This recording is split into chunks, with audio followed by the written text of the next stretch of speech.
Are you still seeing a lot of those little mini liquor bottles? They're known as nips, still littering the streets. Members of an environmental group here in Connecticut say they should be banned.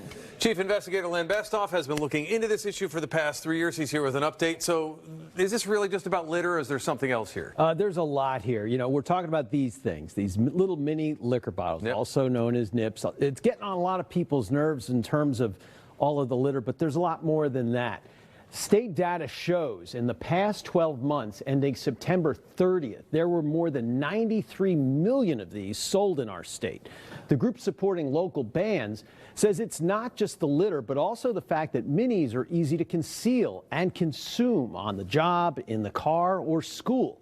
The group Connecticut Towns Nixing the Nip met this week, working on strategies to get a legislative hearing on the issue. Right now, stores collect a 5-cent surcharge for every mini liquor bottle sold, resulting in about $5 million annually for town and city environmental cleanup efforts. Having talked to a number of towns, well, a few towns, they like the money. It's fairly broad in how it can be used. It's environmental. It doesn't have to be used for cleaning up nips. And so the towns have become somewhat silent on the issue of banning nips.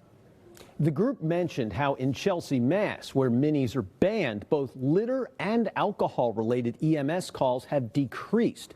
The Wine and Spirits Wholesalers of Connecticut, which devised the nickel per nip program in our state, said banning the mini liquor bottles would be unprecedented. Instead, it said the environmental group should be challenging municipalities to prove they actually use this money for cleanups. And here's the wild card in all this. Legislative leaders suggested about a year and a half ago the way to really do this is to have a redemption program for mini liquor bottles. And now that could be possible. At least one state with the Clink bottle collection program redeems mini liquor bottles for cash. The company just announced a major expansion in our state, but it told us it is not aware of a redemption program for mini liquor bottles here anytime soon. Len Bestoff, NBC Connecticut Investigates. Keisha and Mike, back to you. Len, thank you.